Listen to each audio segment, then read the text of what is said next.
Memorias de Don Lamberto. Segunda parte, capítulo 49.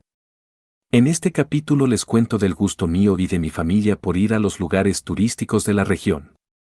Otro pasaje que se me había pasado fue cuando mi esposa y yo estábamos recién casados y nos invitó la familia de mi esposa a ir a pasear a San Francisco de Asís y nos fuimos las dos familias, la de mi esposa y la mía. Alquilamos un camión de redilas el cual lo manejaba Alfonso, la carreta. Al llegar nos recibió un tío de mi esposa que se llamaba Maximino. Este señor quería mucho a mi esposa, porque decía que se parecía mucho a su difunta esposa. Nos atendieron espléndidamente y opinaron que nos fuéramos a comer a Los Peroles, una laguna que tienen ahí y que es de aguas termales. Llegar y con el calor que hacía quisimos meternos a la laguna. Nahum, su hermano Justino, Pancho y Arcadio, que eran primos de mi señora. Quisimos atravesar la laguna y lo hicimos ida y vuelta, y cuando ya estábamos descansando nos dice el tío Max: son ustedes muy buenos nadadores, pues hasta ahorita nadie la había podido cruzar y los últimos que lo quisieron hacer se les ahogó uno. Qué bueno que nosotros salimos ilesos.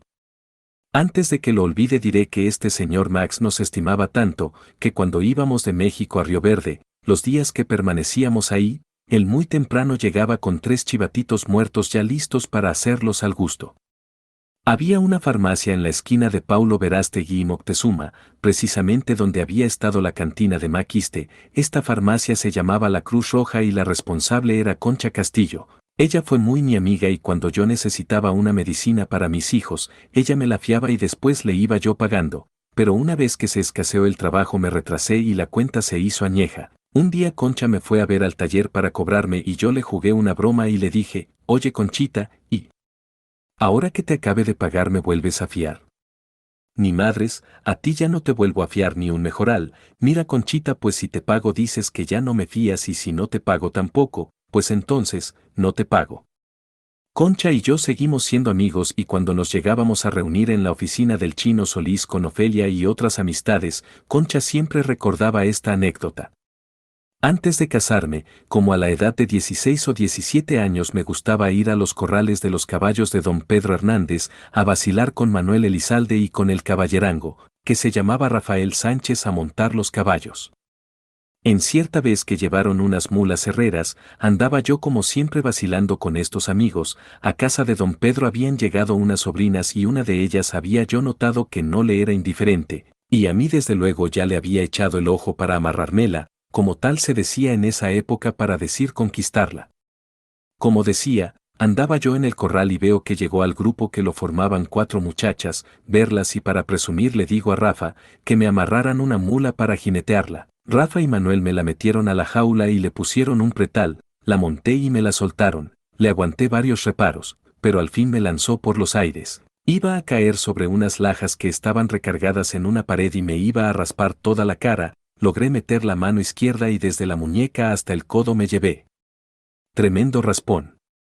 Fui a la casa y mi mamacita me preguntó que qué me había pasado y le contesté que estábamos jugando béisbol. Cuando estas chamacas vieron a mi mamá le comentaron que tenía un hijo muy valiente y que había montado una mula bruta. Ya se podrán imaginar la reprimenda de mi mamacita y no me pegó porque ya era grande.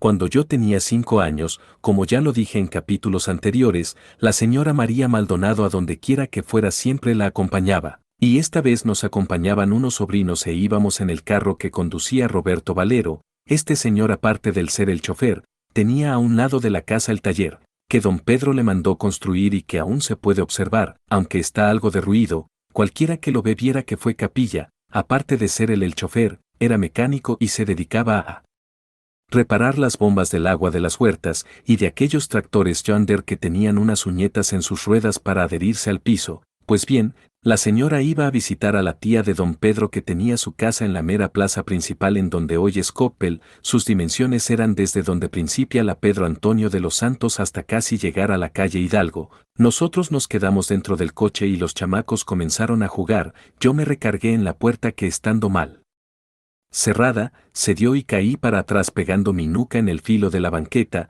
Esto me provocó una hemorragia. Yo perdí el conocimiento y al llegar a la casa y mi mamacita espantada me curó rudimentariamente, ya que en ese tiempo no nos dábamos el lujo de una clínica, una Cruz Roja, ni siquiera una ambulancia. Ahora me pregunto, ¿qué hubiera pasado si se hubiera roto una arteria?